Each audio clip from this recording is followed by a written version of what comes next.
सो यार देखो, अभी आज से मैंने 1 महीने पहले एक वीडियो बनाया था कि अगर आप ओबीसी स्टूडेंट हो या फिर कैटेगरी स्टूडेंट हो, लेट्स से आप ईडब्ल्यूएस कैटेगरी में फॉलो इन करते हो, तो कौन से कॉलेजेस हैं जो कि आप कितने परसेंटाइल पे आप टारगेट कर सकते हो और उस पे अपना एडमिशन लॉक कर सकते हो, जिसमें आप लोगों ने बहुत प्यार दिखाया, जिसके लिए थैंक यू आप सभी लोगों का। आज के इस वीडियो में मैं बात करने वाला हूँ, अगर आप एससी/एसटी कैटेगरी में आते हो, तो फिर वो कौन से कॉलेजेस होंगे, कितने परसेंटाइल पे आप टारगेट कर सकते हो, उसके अलावा क्या आपको कोई स्कॉलरशिप मिलेगी, ये सारी चीज़ों पे मैं आज इस वीडियो में बात करने वाला हूँ। सो हे गाइस, मेरा नाम है शिवेन चौहान।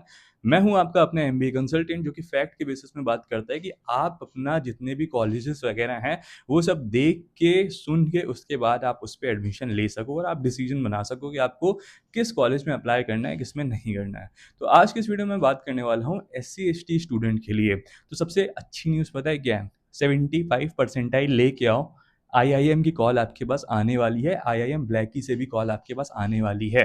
75 परसेंटाइल में भाई जनरल कैटेगरी का कुछ नहीं होता है, 75 परसेंटाइल में बिमटेक नहीं मिलता है लोगों को। बट अगर आप एक कैटेगरी स्टूडेंट हो, बहुत ही अच्छी न्यूज़ है आपके लिए कि आपको ब्लैकी तक की कॉल आ जाएगी। अब ब्लैकी की कॉल आना एक डिफरेंट पर्सपेक्टिव है, एस्पेक्ट है, और ब्लैकी कन्वर्ट करना एक डिफरेंट एस्पेक्ट है। तो ये सुन के खुश मत होना मेरे भाई कि कॉल आ गई। कॉल आने का मतलब होता है कि आपका इंटरव्यू होगा, आपके जितने भी डॉक्यूमेंट्स वगैरह वो सारी चीज़ें ली जाएंगी, आपकी प्रोफाइल इवैल्यूएशन होगा, ये सारी चीज़ें होंगी। उसके बाद ही डिसाइड किया जाएगा कि आपको सीट देनी है या नहीं।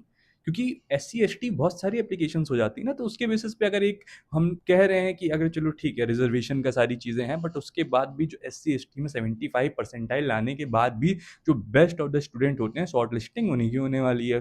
तो देखो, एक तरीके से मैं आपको सिंपल वे में अगर समझाने की कोशिश करूँ कि अगर आपके 75 परसेंटाइल आए कैट में और आप 90 परसेंटाइल वाला एक बच्चा है, ठीक है, उसके कैट में आए 90 परसेंटाइल, आप एससी दोनों ही हो, तो दोनों का जब उसका कैट का वेटेज लिया जाएगा ना एग्जाम का, तो जिसका 75% है उसको जो मिलेगा 7 पॉइंट ही मिलने वाले हैं 10 में से। और वहीं अगर मैं बात करूँ, अगर मैं वेटेज की बात करूँ 10 पॉइंट्स की है, तो 7 पॉइंट्स मिलेंगे। और वहीं पे अगर मैं बात करूँ वेटेज, अगर 10 पॉइंट्स की है तो 90 परसेंटाइल वाले को 9 मिलेगा, तो 2 पॉइंट्स है, तो वैसे भी वो लीड कर रहा है।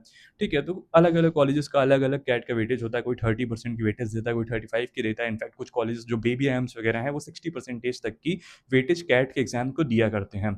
अब उसके बाद आता है 10-12 ग्रेजुएशन का स्कोर, जो कि सिमिलर होने वाला है। तो अगर उस बेसिस पर मैं देखूंगा, तो जो बच्चा ओवरऑल प्रोफाइल पे एक्सीड करेगा, एडमिशन फाइनल उसी का होने वाला है। अब उसके बाद एक चीज़ आती है जिसके बारे में ऑनलाइन बहुत सारी डिबेट चलती है कि एस सी एस टी अगर आप हो, कैटेगरी स्टूडेंट हो, तो प्लेसमेंट में आपको दिक्कत आती है, प्लेसमेंट नहीं मिलती है, ये सारी चीज़ें। या फिर बहुत सारे रूमर्स फैले थे कि लखनऊ यूनिवर्सिटी में जो सॉरी आईआईएम लखनऊ में भी बीच में 4 लाख एलपीए का जितना भी पैकेज हुआ था, वो सारा एस सी एस टी वालों को मिला था। ऐसा नहीं होता है मेरे भाई। सिंपल आपको एक बात सुननी पड़ेगी, समझनी पड़ेगी, वो ये है कि अगर आप एक बार कैंपस के अंदर आ गए हों, तो आप इक्वल हों। फिर वहाँ पे आपके साथ कोई भी डिस्क्रिमिनेशन नहीं कर रहा है, वहाँ पे आपको रिजर्वेशन भी नहीं मिलने वाला है, वहाँ पे आप सेम पेज पे हो। आप रिजर्वेशन के बेसिस पे ठीक है, आप आ गए हो, सेम क्लासरूम में हो, सारी चीज़ें सेम है आपके लिए, वो जितनी ही आपको फैसिलिटीज़ जनरल कैटेगरी के स्टूडेंट को मिलेंगी, जेम स्टूडेंट को मिलेंगी, वो सारी आपको भी मिलने वाली। तो इस लेवल पे गवर्नमेंट आपको सेम रखती है, एमबीए कराने वाली रेगुलेटरी अथॉरिटीज़ भी आपको सेम लेवल पे रखती हैं। यानी कि अगर आपके पास कोई प्लेसमेंट अपॉर्चुनिटी आती है, तो वो अपॉर्चुनिटी जनरल स्टूडेंट के पास भी जाएगी और सेम अपॉर्चुनिटी आपके पास भी आएगी, अगर क्राइटेरिया को फिट इन करते हो। और वो जो क्राइटेरिया होता है, वो डिसाइड होता है परसेंटेज के बेसिस पे, इंटर्नशिप के बेसिस पे आपका सीवी जाता है, फिर शॉर्टलिस्ट होती है सीवी, उसके बाद आपको इंटरव्यू की कॉल आती है, फिर आपको इंटरव्यू में परफॉर्म करना रहता है। वो सारी चीज़ें अगर आप सही करते हो, तो आपका भी पैकेज 30 एलपीए के ऊपर लग सकता है, अगर आपका ब्लैक में सिलेक्शन हो जाता है, जो कि एक बहुत ही अच्छी बात है। बहुत लोग कहते हैं कि नहीं होता है, नहीं होने जैसी कोई बात नहीं है भाई। मैंने ऐसे-ऐसे स्टूडेंट देखे हैं, एससी-एसटी की बात कर रहा हूँ, जो कि मेरे नोन में रहे हैं, ऐसे लोग जिनसे मेरी बात हुई है कि 78 परसेंटाइल का बच्चा, वो बैठा है आईआईएम अहमदाबाद में, अभी उसकी इंटर्नशिप लगी थी जिसमें उसको 85,000 पर मंथ का पे मिला था। 85,000 पर मंथ, यानी कि अगर आप देखो तो 2 महीने की इंटर्नशिप में वो बंदा 1,70,000 रुपए कमाने वाला है, और हाई चांसेस हैं कि उसका पैकेज 25 एलपीए के ऊपर ही लगेगा। तो 78 परसेंटाइल लेके अगर जनरल कैटेगरी का कोई बच्चा है ना, तो उसको बिमटेक मिलता है।